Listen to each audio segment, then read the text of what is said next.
In this B.Hooked tutorial, I'll walk you through the Baby Brights C2C or corner to corner baby blanket, a free pattern at BHooked.com using Paintbox Simply Aran yarn.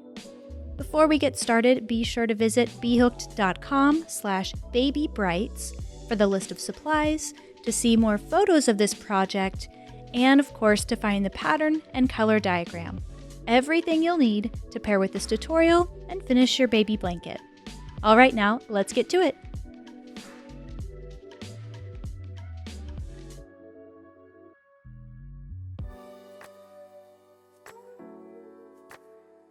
To start off our corner to corner pattern, what we need to do is make a slip knot.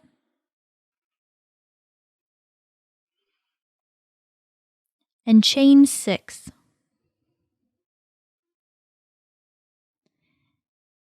Now find the 4th chain from the hook. So I have 1, 2, 3, and 4. I want to make a double crochet there. I'm just working in the back bump of my chain.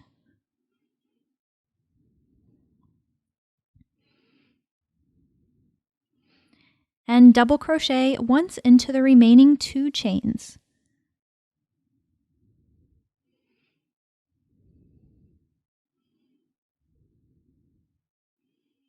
Okay, now with that, we have our first tile completed.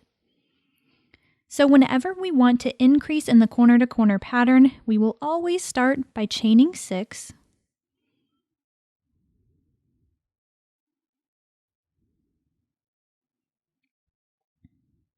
I will turn my work and find that 4th chain from the hook once again. So we have 1, 2, 3, and 4.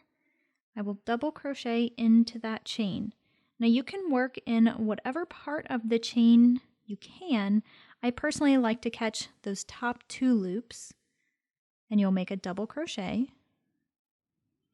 Now I have 2 chains remaining. I will make a double crochet in each of those remaining 2 chains.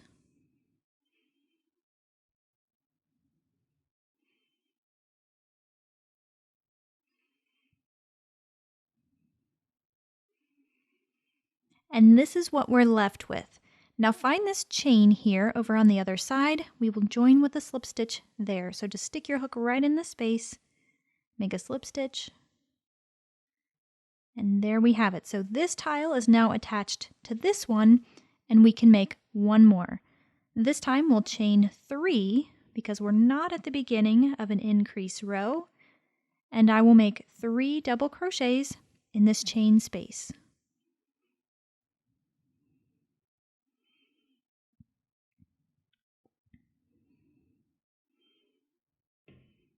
And that's what it looks like at the end of our second row.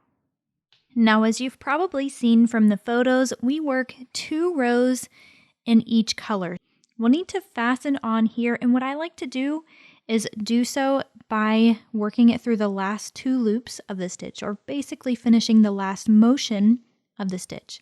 So since I have my double crochet completed, I'm just going to release those 2 loops.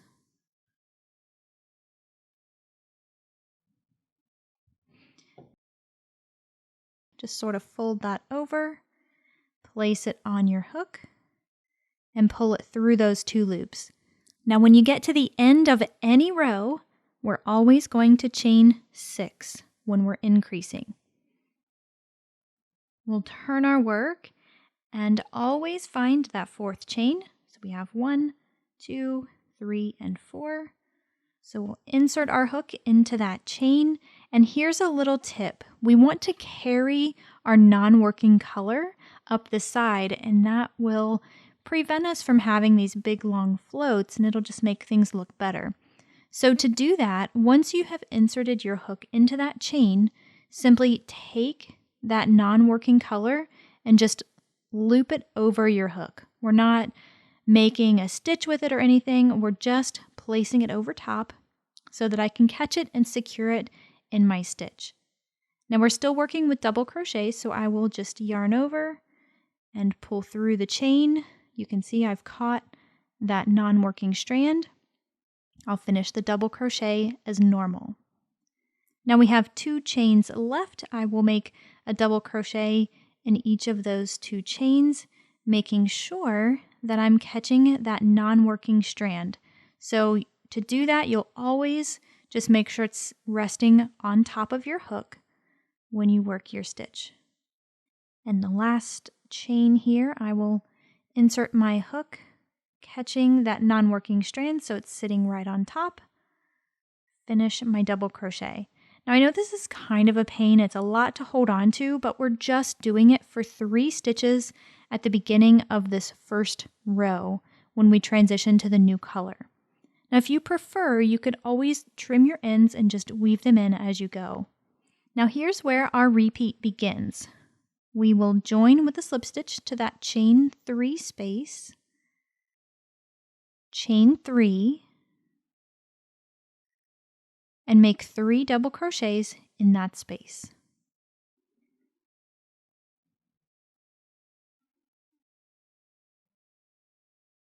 Now here I have one more tile with that chain 3, that's what I'm looking for.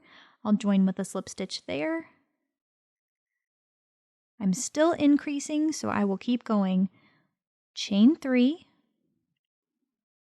3 double crochets,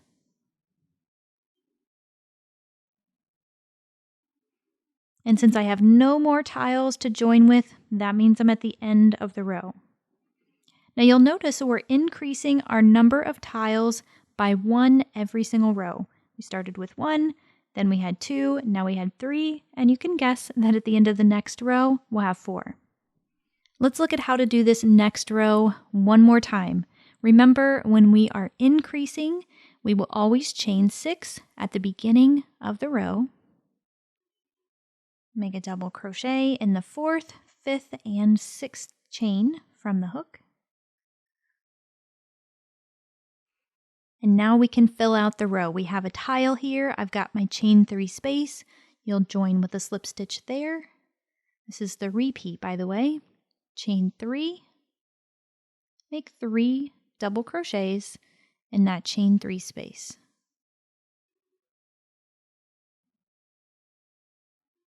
And I am still increasing, so I will continue with one more chain 3 and 3 double crochets in the chain 3 space.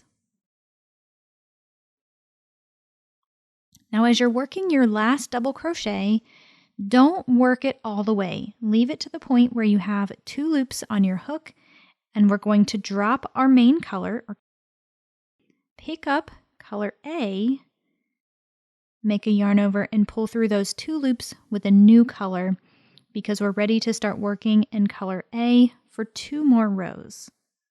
Now let's see how to carry that yarn just one more time so it's fresh in your mind. We will chain 6 at the beginning of this row because we're still increasing. Find your 4th chain, 1, 2, 3, and 4. Just go ahead and yarn over. Place your hook in that chain. Grab your non-working color and just loop it over the top of your hook. Now I kind of just hold it back here at the back. That way I've got some tension on it and I don't lose it when I yarn over with color A to finish the double crochet. Then once it's attached, you can let it go and you'll secure it as you work a double crochet in the next 2 chains. All right, so you're probably getting the hang of the corner to corner increase stitch repeat. Now that you've seen the stitch pattern repeat as we're increasing here, let's talk about the color pattern repeat. Now you already know that we're working 2 rows in each color, but you'll need to know how to cycle through color A through color D as we work our way to the middle of our blanket. So I went ahead and worked up just a little bit more, and now I want to demonstrate how to fasten off color A when you no longer want to use it. We're going to keep our main color attached. So what I've done here is I've made it to the end of my 2nd row. I finished my last double crochet with my main color. So that one is now my active color, but I don't need to carry this. I don't need to go through that extra work. So we can fasten off, leave yourself a long enough tail that you can weave in later. and we'll continue with our stitch pattern. We won't need to pick up color B for 2 more rows. All right, now what I've done here was worked up 2 more rows in my main color. I'm ready to make that color transition. I have worked my last double crochet just part of the way so that I can add my new color and finish the stitch at the same time. Here's a little tip here. We're not changing anything from when we first added our main color. The technique is the same. Now, one thing you could do if you choose to do so, you can make a slip knot before you add it on. Place that loop on your hook and pull it through these 2 loops. Then from here, the rest of the stitch pattern is the same throughout the increases. We'll chain 6, we will work over our yarn, basically carry it up the side as we go along. Now let's refer to the color pattern diagram so that you have an idea of what to do before we look at how to stop increasing and work on the next section. This is the color diagram you'll find over on the pattern page. Once again, that's bhooked.com/babybrights. And you'll see the color pattern repeat here. We've already discussed how we are changing colors every 2 rows. Well, this is the way that we're going to change them. Now, one thing you'll notice from this diagram is that I'm working it slightly backwards in the tutorial, and that's just because I didn't want to start with white, which is a harder color for you to see on camera. So you'll notice here that you will start with 3 groups or 3 color rows in color A, follow that up with 3 groups or 3 color rows of color B, then color C, and color D. That'll get you to about the middle of the blanket, and you'll cycle through in the reverse order. You'll start again with color C, color B, and finish up with color A. Now, the white squares that you see are your main color, and you can use whatever color you choose. I thought white worked really well with the colors here, but of course you can get as creative as you want with this pattern. One other thing I do want to point out is that each block in this color diagram represents 1 tile worked in your stitch pattern. All right, once you've reached the point in your pattern where you no longer have to increase, you're going to start decreasing. This is what we'll do. I need to transition to my new color because I'm at the end of this 2nd row. So like before, I'm just going to finish that last stitch with the new color. I will turn my work, and in order to carry the yarn, what I found to be the most effective way is to hold the 2 strands together and work with them as if they were one. So at the beginning of every single decrease row, we're going to slip stitch along this top edge. So insert your hook into that next stitch. I'm going to grab both of those strands, pull it through, and then pull that through the loop on my hook. Then I'll do that again, stick my hook into the next stitch, grab the 2 loops, pull it through the stitch. I'm going to pull it through both of these. Remember, we're just treating this as if it were 1 strand of yarn. We'll do that one more time. I'm going to insert my hook into that chain 3 space, but this time, instead of pulling up both loops, I want to just pull up the color that I want to use. In this case, it's going to be the main color, so I'll pull that through the chain 3 space, and again through those 2 loops. So that's one way you can carry your yarn up the side. I found this works out really well. And although you can see this color transition here, we work over this quite a bit when we're doing the border, and you can hardly tell that it's there. So now I will leave color B here just hanging in the background, and I'll continue with my pattern. Well, from here on out, it's not any different than what we saw while increasing. So the difference between our increasing and our decreasing rows is how we start and how we finish.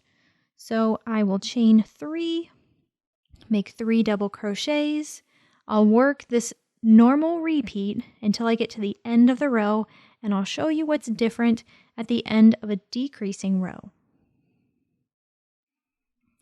Now for our decreasing rows, what we'll do at the end is join with a slip stitch to this chain 3 space. We're used to doing this, and that's it. That's where we'll stop. Normally we would chain 3 and add 3 more double crochets to make it bigger, but this way we're making it smaller. So from here, you'll turn your work, and because we're decreasing, we always start by slip stitching. So I will insert my hook into each of these 3 double crochets and do a slip stitch, just kind of working down the edge because I need to get to that chain 3 space. And once you get to the chain 3 space, that kicks off your normal repeat. Chain 3, 3 double crochets, and you'll continue on until you get to the end of your row. All right, now here's what you do when you need to add a new color and you're on these decreasing rows. I'm just going to go ahead and trim this color here because I want to show you how to add in a new color and where to do so. So I've finished this row. I'll turn my work, and just like before, I will slip stitch down my row of double crochets. And when you get to your chain 3 space, you'll insert your hook into that chain 3 space, but instead of pulling up your working color, we'll pull up a new color. I'll create a slip knot, place that on my hook, pull it through that chain 3 space, and then through the loop on my hook. And I can just drop that main color and continue with my next color with my familiar stitch repeat.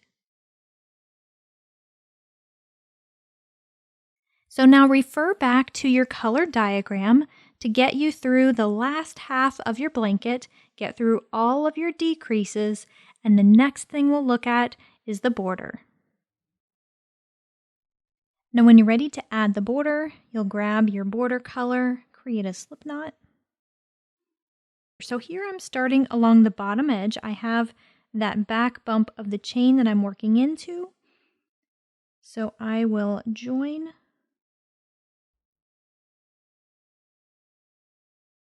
pull that through, make a chain 1. We're not counting this chain 1 as a stitch. It's really just to fasten it on. So I will crochet in that same stitch, make a single crochet. Now we'll follow this rule of thumb throughout this first row of the border. What we're doing here is cleaning up the edges, and for each one of our tiles, we'll have 3 single crochets. So I have 1 single crochet for this first double crochet. I will have 1 single crochet for the next 2 as well.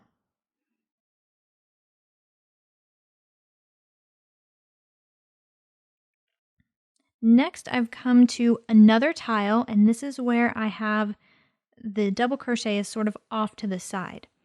So I want to add 3 single crochets, and I will work that around this double crochet stitch.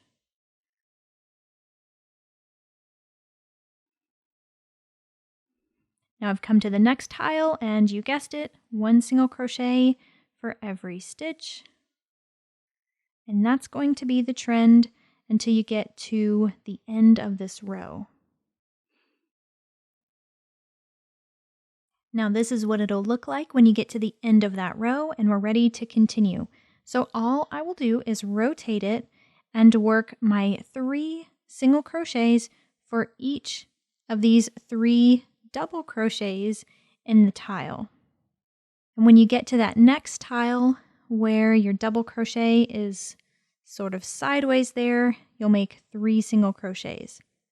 So we're averaging 3 single crochets for each one of our tiles in this border round, and because we have 44 tiles to our project, that means we will have 132 stitches for each side of the border. Any opportunity you have to catch a float when you're working through this round of your border, it's a good idea to do so. You'll lock it in place and you'll help hide any contrasting colors. Now you'll just continue working in this fashion until you get back to where you joined. We will join with a slip stitch to our first single crochet. When you've made it to the end of your round, you'll join with a slip stitch to your first single crochet.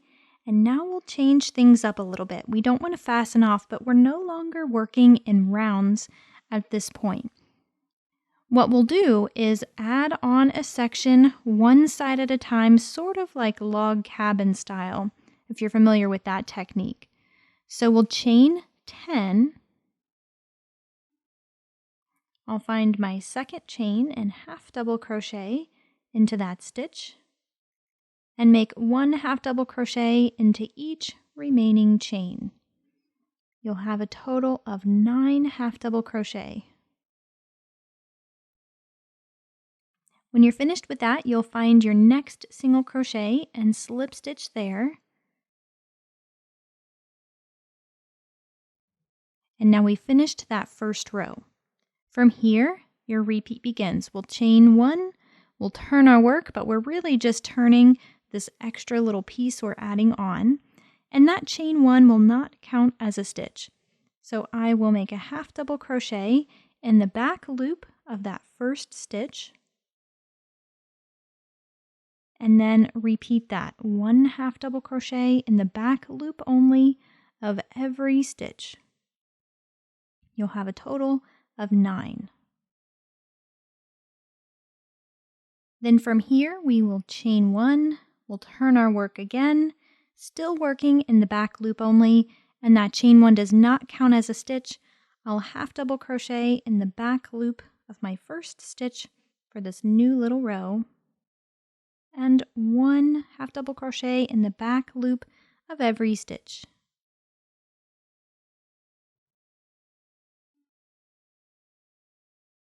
And when you get to the end of this row, we need to slip stitch to attach it to our blanket.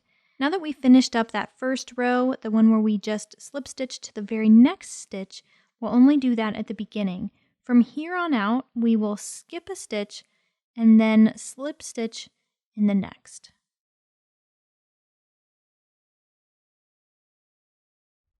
And then you'll repeat. Chain 1, turn your work, work your half double crochet in the back loop only. You'll repeat this until you get to the end of this row of your blanket. So now I've made it to my last stitch of this side of the blanket. I'm just going to join with a slip stitch to the very last single crochet. So this is another instance where I'm not skipping in between these joins. So we have 1 at one end, we had 1 down here at the very beginning. Now from here we can fasten off. And we'll notice we have just a little bit of ruffle, and that's exactly what we want. Now from here you'll flip your blanket over, work that same thing along the opposite edge, and then you'll have 2 sides to your border. From there you'll fasten on over in this corner, work all the way over, flip it, you'll fasten on here, work the stitch pattern all the way over, keeping in mind that on the very first and the very last stitch, we're not going to skip a stitch when we join with the slip stitch, but everywhere in between we will. Now the last thing we'll have a look at here is how to weave in these ends. Thread it on your darning needle, and I like to run it underneath the row of stitches for each tile. And I'll state the obvious here, since we have some color transitions, it's always best if you can weave in the end along a portion of stitches that matches the same color. I like to go back and forth and be a little bit messy, so I'm sort of splitting the fibers. That helps it to stay in place. And you'll just repeat that for your other ends. I hope you've enjoyed this B.Hooked tutorial, and I hope you will share your progress photos with me somewhere on social. You can find me on Instagram at B.Hooked, and you can also post directly to my Facebook page at B.Hooked Crochet. Please give this video a thumbs up if you found this tutorial valuable, and if you haven't done so already, subscribe to the show. That way you can see another tutorial as soon as it's available, and you can watch an episode of B.Hooked TV every single week. Until next time, I'm your host, Brittany, and keep on hooking, my friend.